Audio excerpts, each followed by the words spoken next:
Hello friends, मैं अशोक पटेल। ये graph theory के वीडियो लेक्चर्स में आपका एक बार फिर से स्वागत करता हूँ।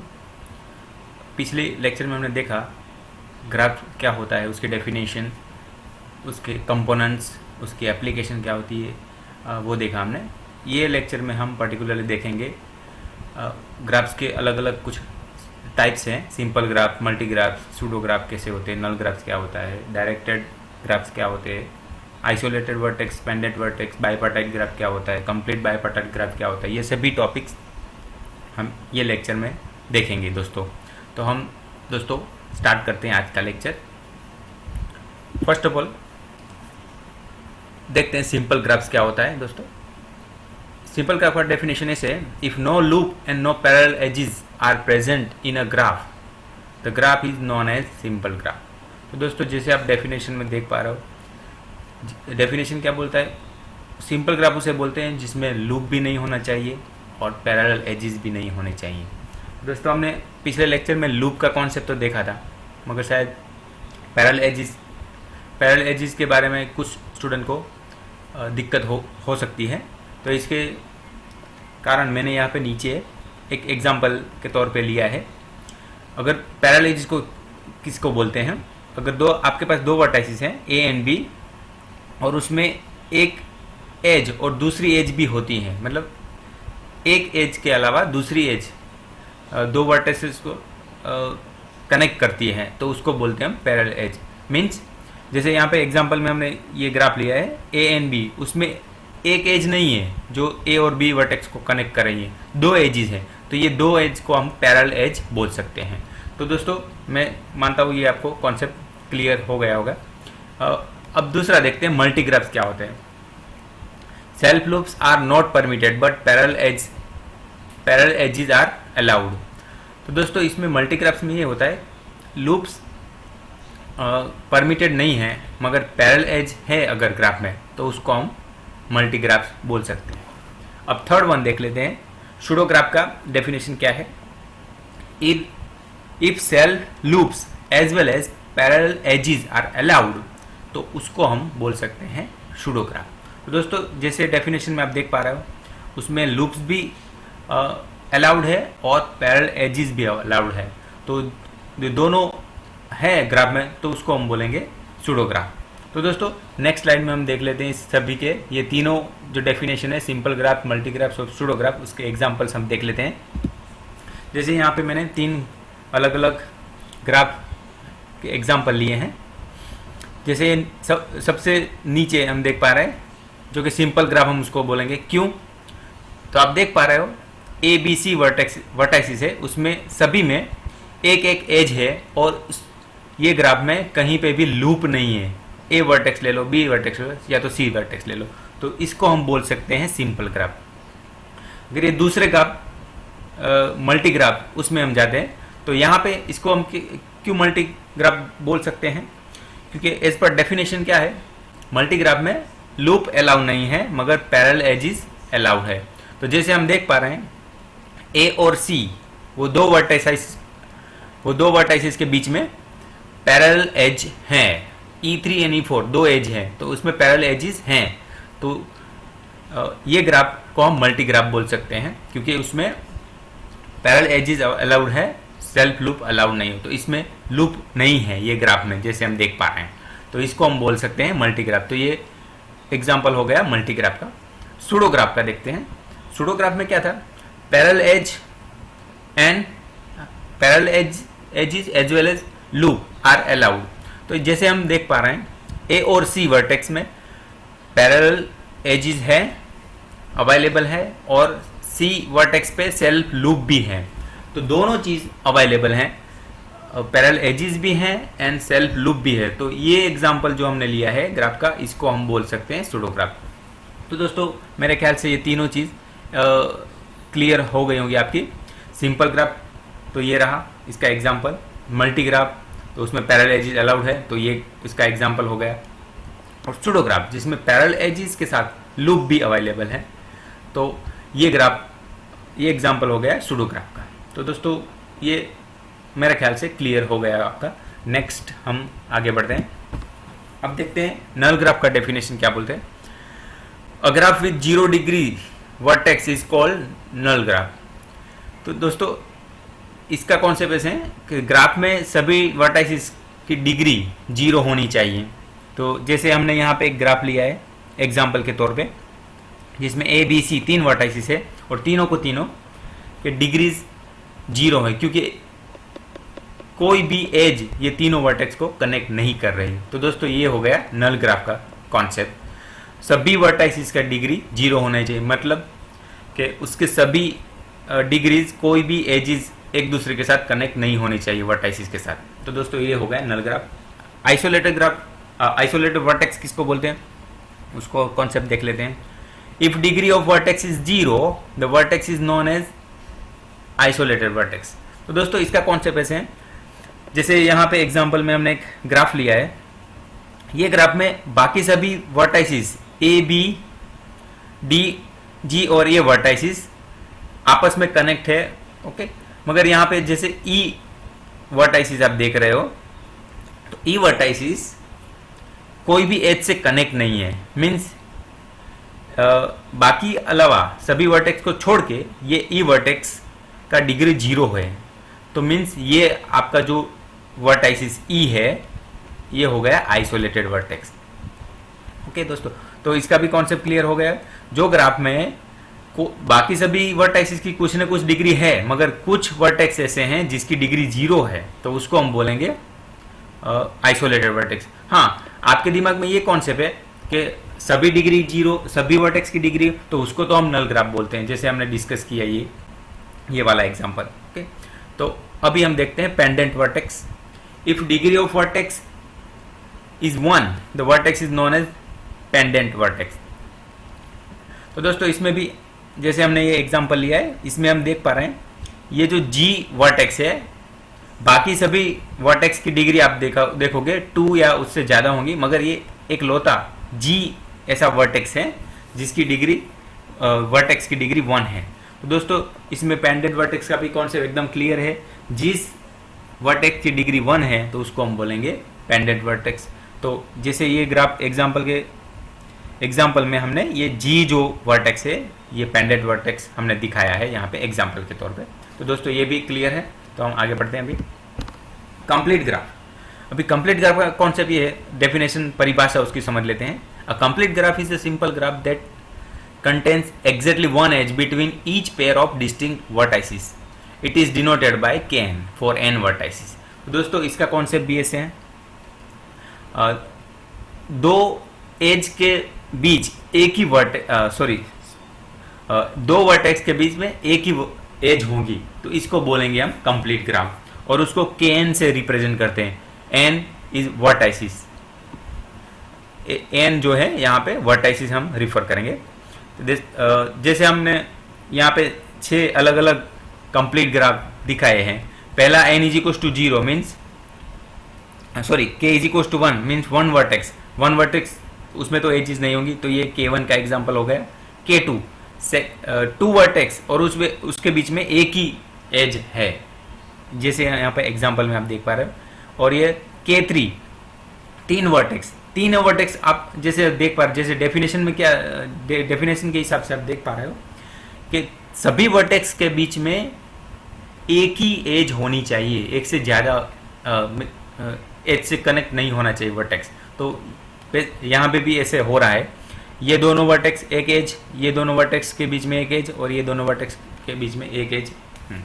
तो एक से ज़्यादा कोई भी वर्टेक्स ये एजेस के साथ कनेक्ट नहीं होना चाहिए। K4 में भी आप देख पा रहे हो सभी के बीच में एज सिंगल है, ओके। तो ये भी K4 का एग्जांपल, ये सिमिलरली K5 और K6 आप देख पा रहे हो, ओके। तो ऐसे हो गया कंप्लीट ग्राफ, और इसके भी अलग से एग्जांपल करने की मेरे ख्याल से ज़रूरत नहीं है, एकदम क्लियर कॉन्सेप्ट है, ओके। तो ये भी दोस्तों समझ आ गया होगा वो। अब देखते हैं फाइनाइट एंड इनफाइनाइट ग्राफ्स क्या होते हैं। इसका डेफिनेशन ऐसे, अगर वो ग्राफ में finite number of vertices and edges है तो उसको हम बोलेंगे फाइनाइट ग्राफ्स। तो दोस्तों यहाँ पे भी मैं एक बात आपको और क्लियर कर देना चाहता हूँ।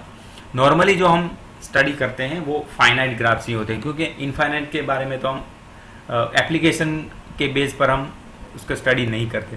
तो नॉर्मली तो फाइनाइट ग्राफ्स ही होते क्योंकि उसमें वर्टाइसिस हो रहे हैं, एजिस फाइनाइट। फाइनाइट का मतलब ये हुआ कि उसमें 1000 भी हो सकते हैं और उससे ज़्यादा भी हो सकते हैं, मगर हम काउंट कर पाए इतने फाइनाइट होने चाहिए, इनफाइनाइट नहीं होने चाहिए।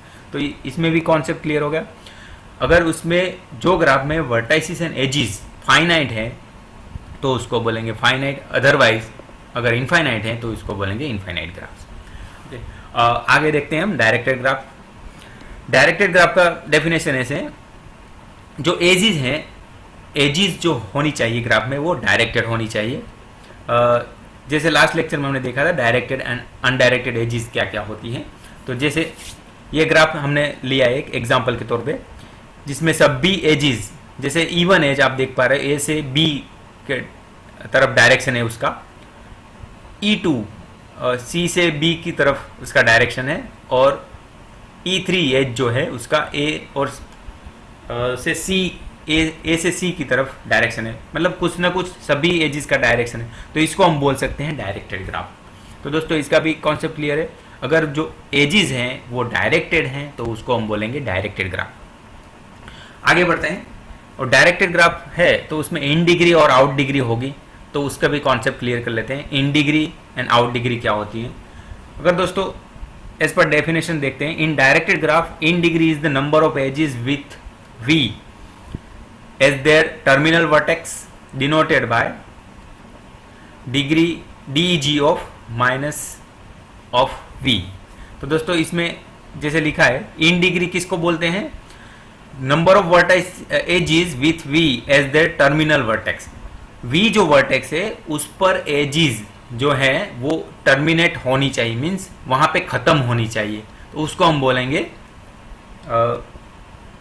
इन डिग्री बोलेंगे। और उसको notation DG of negative of V, ऐसे हम वी इज एनी वर्टेक्स ऐसे रिप्रेजेंट करते हैं। आउट डिग्री का भी देख लेते हैं। Out degree is the number of edges with V vertex as their initial vertex denoted by DG plus of V. तो दोस्तों इसमें क्या है, आउट डिग्री किसको बोलते हैं दोस्तों, जहां पे एज, जहां जो वर्टेक्स से एज स्टार्ट हो रहा है दूसरे वर्टेक्स पे जा रहा है, जहां से स्टार्ट हो रहा है तो उस जो वर्टेक्स पे एज स्टार्ट हो रहा है तो वो जो नंबर ऑफ एजिस होगी जो वहां से स्टार्ट हो रही, तो उसको बोलेंगे हम आउट डिग्री। तो दोस्तों ये एग्जांपल जैसे हमने ये लिया है तो उसमें हम देख लेते हैं इन डिग्री आउट डिग्री कैसे वर्क। जैसे यहाँ पे ए वर्टेक्स है तो उसमें से कौन कौन सी एजिस वहां पे टर्मिनेट हो रही हैं। तो जैसे हम देख पा रहे हैं E1 एंड E3 दोनों एज वहां से जा रहे हैं, कोई भी वहां से दूसरे वर्टेक्स से आ नहीं रहे। तो उसमें जैसे हमने इन डिग्री की डेफिनेशन में दिखा था कि वहां पे एजिस टर्मिनेट होना चाहिए, मगर ए वर्टेक्स ऐसा है कि वहां पे कोई भी एज टर्मिनेट नहीं हो रहा। तो ये इसीलिए हमने आप देख पा रहे हैं DG of in degree A, in degree of vertex A is 0। फिर बी वर्टेक्स का देख लेते हैं। तो बी वर्टेक्स पे जैसे E1 एज है वो टर्मिनेट हो रहा है और E2 भी टर्मिनेट हो रहा है, दोनों as E1 and E2 vertex B पे खत्म हो रहे हैं। तो इसीलिए हमने यहाँ पे बी का डिग्री इन डिग्री 2 लिया है। और सी का देख लेते हैं इन डिग्री। जैसे कि डेफिनेशन में हमने बताया था, यहाँ पे कौन सी एज टर्मिनेट हो रही है, तो E3 एज टर्मिनेट हो रही, खत्म हो रही है सी पे। तो ऑब्वियसली इसका ओनली एक एज E3 खत्म हो रही सी पे, तो इसका इन डिग्री होगा 1, जैसे हमने यहाँ पे। अब आउट डिग्री देख लेते हैं। ए वर्टेक्स का आउट डिग्री 2 लिखा है, जैसे यहाँ पे क्यों लिखा है, तो यहाँ पे 2 एज स्टार्ट हो रहे हैं E1 and E2 okay, initial as. जैसे यहाँ पे लिखा था हमने out degree is the number of edges with vertex B as their initial vertex. तो ए वर्टेक्स पे 2 एजेस स्टार्ट हो रहे हैं E1 एंड E3, जा रहे हैं, मतलब दूसरे वर्टेक्स पे जा रहे हैं ऐसे बोल सकते हैं हम। वहां से फ्लो 2 वर्टेक्स पे जा रहा है A1 एंड E3। तो इसीलिए हमने डिग्री ऑफ ए 2 लिया है, लिखा है। Degree of V is 0 because आप देख सकते हैं जैसे यहाँ पे दो वर्टेक्स बी पे E1 एंड E2 टर्मिनेट हो रहा है, कोई भी इनिशियल मतलब यहाँ से कोई जा नहीं रहा वर्टेक्स, दूसरे वर्टेक्स पे एजिस जा नहीं रहे हैं, यहाँ पे आ रहे हैं, तो इसीलिए इसका आउट डिग्री 0 है। सी का देख लेते हैं, इसका आउट डिग्री 1 होगा क्योंकि एक एज E2 यहाँ से जा रही है, E3 तो यहाँ पे टर्मिनेट हो रही है, तो इनिशियली E2 यहाँ पे इनिशियल हो रहा है एज, तो सी का आउट डिग्री 1 होगा। तो जैसे हमने यहाँ पे इजीली समझ लिया है एग्जाम्पल के तौर पे, तो इसमें भी कोई कन्फ्यूजन की बात नहीं है, एकदम इजी फंडा है। अब नेक्स्ट आगे चलते हैं। यहाँ पे हम देखते हैं बायपार्टाइट ग्राफ किसको बोलते हैं, तो उसका डेफिनेशन परिभाषा उसकी समझ लेते हैं। A simple graph G is called बायपार्टाइट if its vertex set V can be partitioned into two disjoint sets V1 and V2 such that every edge in the graph connects a vertex in V1 and a vertex in V2. When this condition holds, we call the pair V1 and V2 a partition of the vertex set V of G. तो जैसे दोस्तों हम यहाँ पे देख रहे हैं definition में, V जो आपका वर्टेक्स सेट है उसको ऐसे V1 और V2 दोनों में डिवाइड करना है कि V1 का जो वर्टेक्स सेट V1 है उसमें आपस में कोई एज वर्टेक्स एज से कनेक्ट नहीं होने चाहिए, और ऐसे ही V2 सेट जो लिया है, जैसे हमने यहाँ पे नीचे फिगर में आपको दिखाया है, जैसे V1 सेट लिया है V1 V3 V5 एज में, और V2 सेट लिया है V2 V4 V6 एज के साथ, और उसमें आप देख पा रहे हो V1 सेट में V1 V3 V5 वो आपस में जुड़े हुए नहीं हैं, और सिमिलरली V2 में ऐसा है V2 V4 एंड V6 ये तीनों वर्टेक्स V2 सेट में आपस में जुड़े हुए नहीं है। V1 और V2 vertices set of vertices एक दूसरे के साथ जुड़े हुए हैं मगर आपस में नहीं जुड़े होंगे, तो इस और V1 और V2 का अगर हम इंटरसेक्शन करते हैं वो सेट ऑफ, जैसे V1 V3 V5 और V2 V4 और V1 मीन्स V1 सेट और V2 सेट वो दोनों का इंटरसेक्शन करते हैं तो हमें 5 मिलना चाहिए, कोई भी वर्टेक्स उसमें कॉमन नहीं होना चाहिए, और उसका यूनियन करें तो पूरा वर्टेक्स सेट V मिलना चाहिए, तो इसको ही हम डिसजॉइंट सेट्स बोलते हैं। इसका मीनिंग ये होता है दोस्तों डिसजॉइंट सेट का कि उसका अगर हम यूनियन करें तो पूरा सेट मिलना चाहिए, और V1 V2 दो वर्टेक्स सेट का इंटरसेक्शन करें तो 5 मिलना चाहिए, और 5 तो मिलना ही चाहिए, उसको डिसजॉइंट बोलते हैं। मगर मेन जो कंडीशन है बायपार्टाइट ग्राफ का वो ये है कि V1 का जो सेट है उसमें जो वर्टाइसिस होंगे वो V2 के साथ जुड़े हुए होने चाहिए मगर आपस में जुड़े हुए नहीं होने चाहिए, या तो V2 हो या V1 हो सेट्स। ओके, तो उसमें अच्छे से समझने के लिए हम एग्जांपल जैसे देख लेते हैं। जैसे ये हमने ये वाला जो एग्जांपल लिया है उसमें एक V1 सेट में एक वर्टेक्स A लिया है और V2 में दो वर्टेक्स B और C लिए हैं, और जैसे बाय द डेफिनेशन आप देख पा रहे हो, डेफिनेशन के हिसाब से डिसजॉइंट सेट तो हो जाएगा A ऑन B C, उसका यूनियन करेंगे तो पूरा A B C वर्टेक्स मिलेगा, इंटरसेक्शन करेंगे तो इसमें कोई कॉमन नहीं मिलेगा। मगर अगर आप ध्यान से देखो V2 सेट में तो B और C दो वर्टेक्स V2 सेट में आते हैं मगर वो दोनों आपस में ये एज जो है इसके साथ जुड़े हुए हैं, तो ये दोस्तों नहीं होना चाहिए। तो ऐसे हो गया तो हम क्या बोल पा रहे हैं, क्या कंक्लूजन पे पहुंच पा रहे हैं, ये ग्राफ बायपार्टाइट नहीं होगा क्योंकि V2 जो सेट है उसमें दो वर्टेक्स है B और C, वो दोनों कनेक्ट आपस में कोई एज से कनेक्ट नहीं होने चाहिए, मगर ये हो रहे हैं। B और C के बीच में एक एज है तो दो वर्टेक्स आपस में कनेक्ट हो रहे हैं, तो इसको हम बायपार्टाइट नहीं बोल सकते। सिमिलरली नीचे का हम एग्जांपल देख लेते हैं, तो उसमें 4 वर्टेक्स हैं A B C and D, चारों वर्टेक्स में हमने A और B वर्टेक्स को V1 सेट में रखा है और C एंड D को V2 सेट में रखा है। और जैसे हम डिसजॉइंट का डेफिनेशन देख लेते हैं, जैसे डेफिनेशन में लिखा डिसजॉइंट का यूनियन करेंगे तो पूरा ABCD 4 वर्टेक्स मिल जाएंगे, इंटरसेक्शन करेंगे तो कुछ भी कॉमन नहीं मिलेगा, वो कंडीशन सेटिस्फाई करता है। और दूसरा कंडीशन भी सेटिस्फाई करता है दोस्तों। कैसे? V1 सेट में कोई भी एज, जैसे ए और बी वर्टेक्स है, उसमें वो वर्टेक्स कोई एज से कनेक्ट नहीं है, हाँ V2 के साथ कनेक्ट है। Similarly C and D vertex आप देख पा रहे हो, वो भी कोई एज से कनेक्ट नहीं है। तो दोस्तों इसमें बाईपार्टाइट के सभी कंडीशन सेटिस्फाई करता है, तो ये ग्राफ हो जाएगा बाईपार्टाइट, क्योंकि V1 सेट के वर्टाइस ए बी आपस में जुड़े हुए नहीं है, और सी एंड डी V2 सेट के वर्टाइसिस वो भी आपस में जुड़े हुए नहीं है, V1 और V2 के साथ जुड़े हुए हैं एक दूसरे के साथ, वो खुद सेट के अंदर के वर्टेक्स के साथ नहीं जुड़े हुए, तो इसको हम बोलेंगे बाईपार्टाइट। तो ये ग्राफ दोस्तों हो जाएगा बाईपार्टाइट ग्राफ। तो उसमें भी दोस्तों आपको अच्छे से समझ आ गया होगा।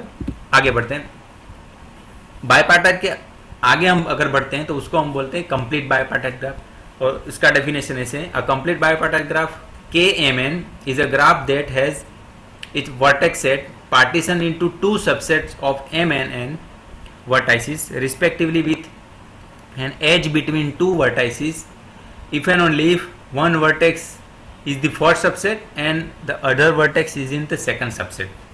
तो दोस्तों ये KMN जो लिखा है, जैसे डेफिनेशन दिखा रहे हैं, KMN कंप्लीट बाईपार्टाइट ग्राफ्स की नोटेशन है, जिसमें ये डेफिनेशन ऐसे बोलते हैं कि KMN M वर्टाइसिस का जो सबसेट है वो, और N वो क्या रिप्रेजेंट करता है, N सेट ऑफ वर्टाइसिस। तो यहाँ पे M सेट ऑफ वर्टाइसिस है और N सेट ऑफ वर्टाइसिस है, वो कोई भी नंबर ले सकते हो। जैसे यहाँ पे एग्जांपल में 2 3 3 3 लिया है, M इज इक्वल टू 2 लिया है फर्स्ट एग्जांपल में, यहाँ 3 लिया है, N इज इक्वल टू। तो इसमें समझने की बात है डेफिनेशन के हिसाब से, M का जो सेट है और N का जो सेट है वो दोनों सभी वर्टेक्स एक एज के साथ जुड़े होने चाहिए। जैसे अच्छे से समझ लें, समझने के लिए हम ये जैसे एग्जांपल लिए हैं, यहाँ ये ग्राफ में हमने M इज इक्वल टू 2 लिया है, N इज इक्वल टू 3 लिया है, तो इसको K23 ग्राफ बोलेंगे, कंप्लीट ग्राफ K23, जिसमें 2 वर्टाइसिस पहले M वाले सेट ऑफ वर्टाइसिस में आएंगे और 3 वर्टेक्स सेट ऑफ वर्टाइसिस में आएंगे। तो यहाँ पे आप देख पा रहे हो ये 2 वर्टेक्स सामने 3 वर्टेक्स के साथ, सभी वर्टेक्स के साथ एज कनेक्ट है। जैसे ये वर्टेक्स ले लो तो ये एज है, इसके साथ है, इसके साथ, और ये वर्टेक्स ले लो तो इसके साथ, इसके। तो ये कंप्लीट बाईपार्टाइट ग्राफ का डेफिनेशन ये से, M set of vertex means यहाँ पे ये पर्टिकुलर एग्जांपल में M इज इक्वल टू 2 है, और N सेट ऑफ वर्टेक्स, तो ये पर्टिकुलर एग्जांपल में जैसे 3 है, तो ये दोनों सभी वर्टाइसिस के बीच एक एज तो मिनिमम होनी चाहिए, ऐसे बोल रहे हैं।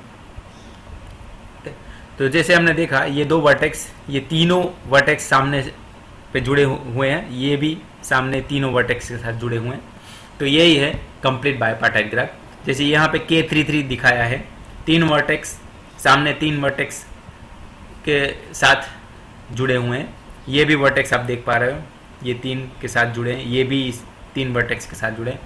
तो ये M सेट ऑफ वर्टाइसिस है और N सेट ऑफ वर्टाइसिस है, उसमें सभी एक वर्टेक्स सामने वाले सभी वर्टेक्स के साथ एक एज से जुड़े होने चाहिए, तो इसको बोलते हैं कंप्लीट बाईपार्टाइट है।